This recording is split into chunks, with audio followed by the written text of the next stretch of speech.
William Tincup, and we are recording from Chicago at isolved Connect. It's one of their regional events. Jura, how you doing? I'm doing great. How are you? I can't pronounce your name the way it should be pronounced. You pronounced it perfectly. Well, there you go. We'll take that. Rarely happens for me. I'm horrible at names. I wish people wore name badges all the time. Because like people that I've known for a long time, I don't know their name. That's why I have 3 kids named Sky, Jack, Finn. Single syllable, super pronounceable. All boys? No, Sky's a girl. Sky's a girl. Yeah, Yeah, with an E. I can see that. Oh, that's cool. It works. Yeah. I love Sky in Scotland. So Sky's the oldest? Mm-hmm. And then I have twins. And twins. Oh, that's cool. What ages are we dealing with? My daughter's 19. She's second year college. And my boys are 17. They're moving into senior year next year. Oh, so you're doing the application stuff. We're going to have 3 in college at one time. So yeah, Ooh, it's bad. painful. Terrible Gonna be planning. painful. Terrible planning. What were you thinking? Seriously. Wasn't thinking about college, I'll tell you that. 100%. Not at that moment. I hope not. I hope that was definitely a later. And I think no one would have kids if you're doing that. Ours are 4 years apart, 19 and 15. See, you did proper planning. We did. You had that talk. I'm not saying that. You said that. I didn't say that. The college experience is so different now. Like 100%. I went to University of Alabama. And so for my undergrad, I walked up to the registrar's office or desk. I signed in, I put on some stuff, and I registered for classes. I paid. That was it. Now I'm a student at Alabama. There was no, Common App. There was none of that stuff. And it seems like they've just made it really, really hard. The competition's really quite incredible. It is. It is. And again, depending on the specialty and things like that. What's your daughter? What's she into? She's double majoring at Berkeley for psychology and economics. Psychology and economics. But I'll tell you, Berkeley wasn't even her first choice. Wow. She didn't get into most, and she had an incredible GPA, an incredible story. But the competition, especially post-pandemic, a lot of people held off on applying to schools. So she even had more, people to compete with. My boys they saw what she went through. So now they're even taking it even further to try to, give them a competitive edge. It's really quite unbelievable. Henry similar. He wanted to be a weapons engineer. So mechanical engineering. Okay, so out the gate, wanted to do that, and also wanted to go to one of the military academies. He went to all 4 of them at his summer seminars, so he kind of knew what the bit was at the Air Force versus the Army. And so had a crazy resume. Went to France for the World War II Museum. Went to Germany for sister cities. Resume-wise, flopped. Great story. So, but the thing is like we visited when we were out there, he went to Santa Clara for a summer seminar deal and loved the campus. Yeah, it's beautiful. Oh my God. Beautiful. It's gorgeous. And oh, by the way, it's super expensive. So there's that. But then we visited Berkeley and we visited Stanford. Yeah. And he resonated. I don't know what it was, but he liked being at a school that was by itself. So like when he went to Cal's got a great mixture of conservative and liberal. And so he would see like a bunch of, and because he's really into the military, kind of leans conservative. Mm-hmm. So like seeing liberal stuff was not his jam. And extreme liberal. Yeah. Same thing with the University of Texas. Yeah. Had the exact same experience. Walked by, whatever the bit was, he's like, yeah, I can't come here. So he ended up going to Texas A&M. Nice. And he was on a full ride for the Army and stuff like that. So, but it's one of those deals, finding that niche. With Van, I think what I'm going to do is once he figures out he's into fashion right now, so fashion designing is the difference between when you lock into one university. Can't remember what that is. Commit when you commit, like early decision. Early decision. Yeah. It's early decision versus early something else. Yeah. One of them is you're not applying to other schools. Right. I'll do that. if he knows exactly the school he wants to go to, it's like, let's not do this thing where we go through and apply to 15 other schools. I think the only challenge is Sky was early decision to Brown and didn't get it. And so, Oh, yeah, and wanted Stanford, didn't get it. And so, and she should have with her grades and her story. yeah, But there are thousands and thousands of other Skies out there, that's and right. they're just so incredibly smart these days. Oh, yeah. And you have to have a good story, Oh, I took, because you don't need, a lot of the formal test scores anymore. uh-uh. It's It's your GPA resume. and It's your your experience. story. It's your Your story. story at school. Yeah. And then what did you do outside school? Yeah, exactly. Well, Sky wrote her essay on why she didn't like the color orange, and I'm so glad I didn't read it, and I'm so glad I didn't have the chance to edit it because it got her in. Yeah. But Oh, so random. Henry did. This is crazy because he said the 10 things you should know about me that I don't normally talk about. See, And like, vulnerable, and yeah, they like that, and they yeah, think you're going to be a change agent. And that's not AI. That's not no, driven by, you can't do that bit. no, And but that's what they're looking for. They're looking for people that will be great alumni. yes, Check. Let's yes, factor that in. That's funny. Brown and Stanford. Stanford, I talked to a CEO this probably a month ago, and he's from India. And so he said, well, when I was applying to colleges, we went to MIT. I said, well, man, that's a lottery ticket. That's hard. He goes, well, when I took the SAT 3 times, I got perfect score on all 3. wow, I'm like, that's a thing that looked like that I didn't know that was a thing. That's a thing. He goes, oh yeah, in India, you can't just be perfect once. yeah. You have to be perfect multiple Yes, times. I'm like, okay, I can't. That I don't know what that is, but okay. Um, so the first 100 days, seeing messes and not necessarily you want to fix them, but not necessarily fix them. Making notes. yes. What are the other things you're doing in your first 100 days? I think in order to establish trust and credibility, you have to be very careful and do it in a thoughtful Yeah. way, because as we all know, it can break pretty Yeah. easily, and then rebuilding is just an incredible feat. So my goal is just for people to get to know me authentically. Right. My announcement on LinkedIn to let them know that I was joining, I tried to be as authentic as possible so people knew, one, that I'm a servant leader, but also that I had the experience, having been in this industry for a while. So More than a hot minute. Yep. yeah. So one of the things I did was, and I've done this at previous organizations, is I just do a one take video. And I did that last week. Given the size of my group and that we're all remote, Right. just did a little video introducing myself with a slide of some of my interests so people could know me as a human, Oh, that's not cool. as a title. Right. And I joke with my teams that, we share the title. We use the title to Sure. make it beneficial for everybody, but that I am here to serve them. And Right. every day I wake up in the spirit of what we can do to be easy to do business with, but also how do we create that customer experience that really differentiates us in the industry? And I know just from my research and just knowing of isolved, I know that we already have amazing people. That's one of the reasons why I took this position, is I've worked with some of these amazing people in previous organizations. So Right. to me, that's not a question. It's how can I remove the barriers that they're experiencing to make their jobs easier? Because if their jobs are easier, then the results flow through to our customer experience. It's so the areas of responsibility that flow to you, with you, Yeah. through you, whatever. Support, implementation, partner engagement, optimization. There is some shared responsibility with regard to the customer relationship management too. Right. Yeah. So not anything, but most things customer facing. Yes. So I've talked to a lot of customers of iSolve. Because you've been in the industry, you'll know this bit. Every vendor wishes they had a community like this people heroes thing. Like at first I was kind of a little jaded. I'm like, yeah, yeah, whatever. I believe you. Yeah, kind of.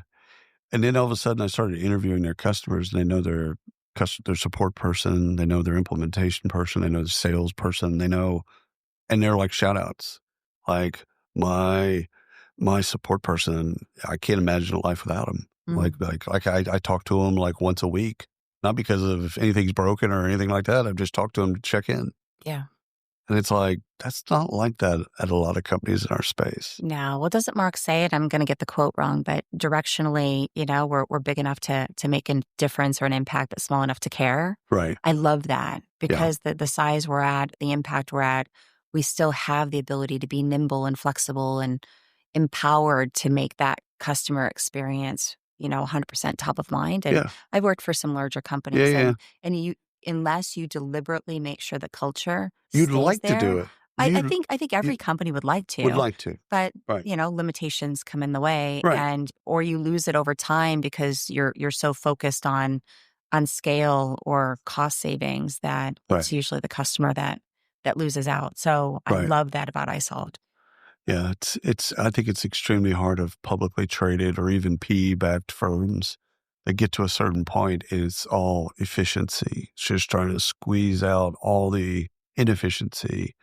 And a lot of that, again, the impact is felt both at the company side, but it's really felt at the Yeah. customer side. I feel like you can do both though. You can. You can. I think in our industry, um, it reminds me a little bit about being in benefits brokerage, and Mhm. insurance, where everything is so heavily manual. I still see that in a lot of the companies in our industry. Right.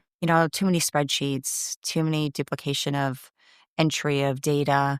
Uh, AI, as I mean, everybody's talking about AI. I feel like it's now just become so cliche, but Oh, I yeah. mean, really, with automation coming in, especially in the space of support and implementation. Implementation is where most of my background has been. Right. There's still so much opportunity for all, not just, I'm sure I saw, but for all companies to get better at being able to implement more quickly and with greater quality.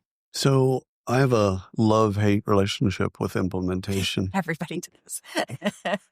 So I studied, I'm a recovering marketer, but after I got done with that, I studied user adoption for about 5 years of my life. And then I studied implementations for 2 years of my life. And a couple things. User adoption is not the end game. User satisfaction, user love is the end game. Yeah. That they love. Can't imagine the world without you. So that's not just use adopting. That's assumptive of adoption or consumption or usage. You got to get them to a point where they love what they're doing with your software and they can't imagine life. Yeah. And in implementations, what I learned in that bit, the idea that there's a go live is nice. However, it's never done. No. And if you think it's done, it's never done. And I like the way that y'all calibrate.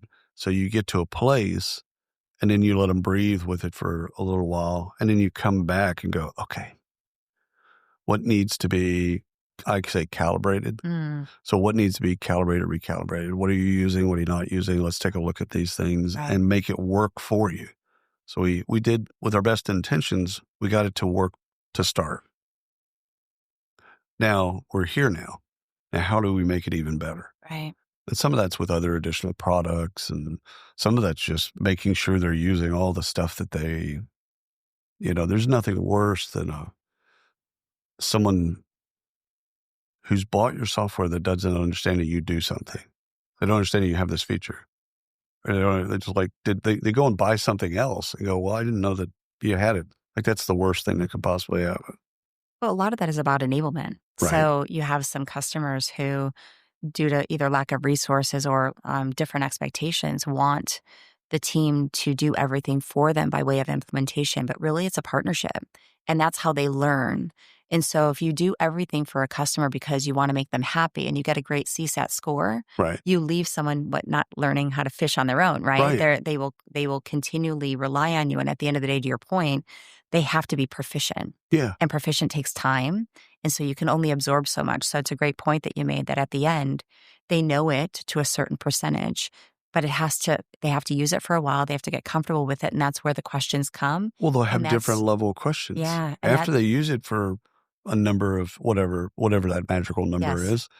is, then you can actually go back and go, okay, here's what Yes. I've noticed looking at the data. Yes. And then their questions become, I don't know, they become meatier. Mhm. They're And educated, right? yeah. And so that's what we call the optimization.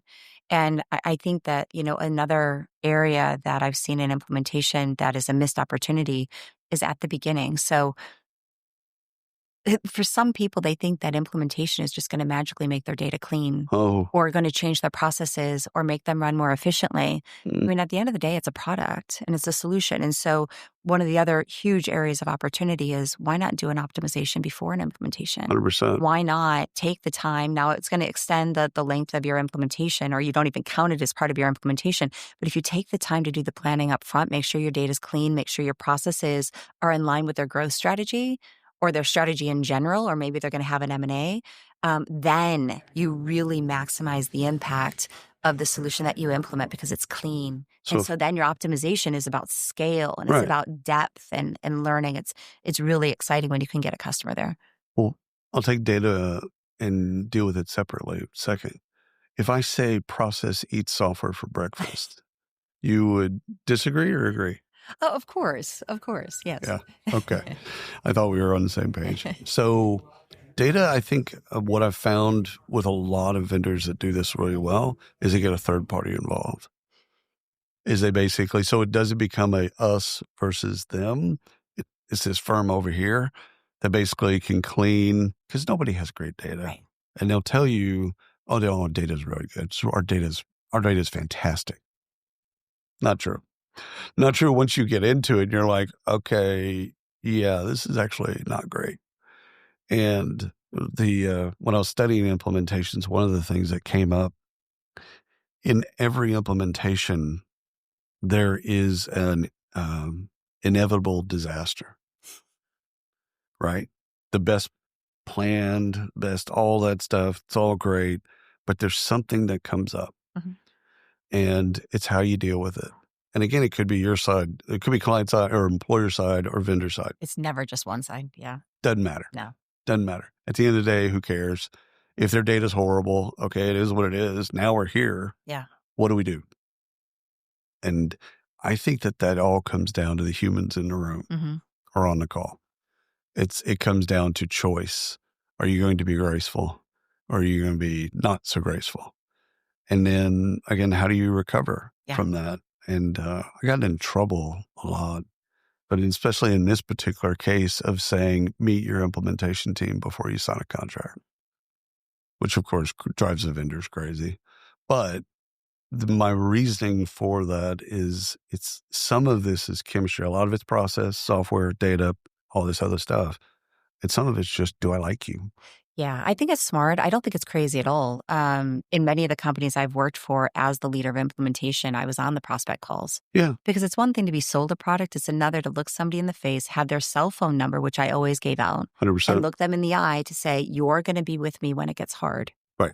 And I'm not going to Ooh, I and like I'm that. going to sponsor you and I will be with you. Here's my cell phone number and you can call it at any time." Oh, I like that a lot. Because inevitably Yeah, implementation will have its bumps. Some of them are more catastrophic than others. right. But the way I look at it is it's a celebration. You're finding it in implementation and you're meant to find it in implementation. That's why we do testing. That's right. That's why we do payroll compares. It's because you don't want to find it post go live when the problem gets a lot tougher Right. to fix. You want to Right. find it in implementation. So you want to uncover everything. And if it was a requirement that was missed, or if it was, a missed expectation of what the product could do versus not do, whatever it is, you want to find it. And so I often would be in rooms and conversations where someone would say, why do we have so many escalations with implementation? And I said, you're not having escalations with Mm, implementation. You're having escalations in implementation, and there's a difference. And You're we want to uncover everything during implementation, it's and get that's all what the it's designed to warts. do, Give me all right? the So warts. that when you do Yeah. go live, Yeah. you have a product that meets your needs I love and is that. as clean as possible. It reminds me, I did this bit for the conference board years ago. Went down to Houston and learned about basically the whole concept about putting a man on the moon, person on the moon in a decade. What NASA did is they hired smart people. So they didn't have titles. They just basically went to Princeton, Harvard, Yale, whatever, And they hired the smartest people they could possibly hire. And they celebrated failure. So this is purposeful. Yeah. Like they actually baked this into the process. They had champagne and cake in the fridge. And so like if an engine blew up, they'd put the fire out. And then they'd come in, everyone would come in, whatever, no matter departments, whatever, they'd come in, they'd all have a little champagne, and they'd all have a slice of cake, and then basically say, well, you know what? Well, that engine didn't work. All right, good. We're this much closer to making it work. And I think implementations done well reveal those things. Yeah. Again, you're going to reveal some of the failure spots in a process and go, okay, let's fix this. Yeah. Rather than fixing it, a year from now. What gets a little tricky is, to your point, it is how the team shows up, right, and how they manage it. Right. And so it's not about blame. It's about, great, we found this. This is awesome. We're here for you. This is awesome. We're going to work through this. We're going to try to see what we can do to keep to the timeline. Because sometimes what gets people, it's fear, because they're under pressure to go live at a certain date. Oh, yeah. Usually it's financially driven. 100%. And so it's the fear of, oh no, we found this. What's it going to do to How's that going to push? How's it going to impact my timeline? Yeah. But, I've also found that sometimes processes especially become personal. Like it's Sally's onboarding process or, Jim's whatever process. And it's like it can become personal. 100%. And it's like, it's not personal. So if you find some type of break in any of those things, it's like, listen, this happens all the time. Right. So you depersonalize that stuff. Right. And then you lower all the anxiety, and it's like, hey man, we're going to find some things. And if we don't find some things, we probably didn't look hard enough. Well, we liken, I've had a number of teams describe implementation of like, I am an expert hiker and you've come to my trailhead and I'm guiding you on a hike. Right. And, the cliff and the view over there might look interesting, but you need to stay with me and stay on the path, because if you start diverting, there's danger. Right. And so just like an escalation or in the middle of an implementation, it's okay. But as long as we stay focused on the path and the path forward and the resolution, we'll get there. And you always get there. Yeah. I hope you do. Well, the thing is again, if you started off with that relationship with personal, like, okay, here's my cell phone. Listen, I'm going to be there when you're getting pressure, when you're having anxiety, whenever and when I have those things, you're going to be there for me. Like this works both ways. I've got your back.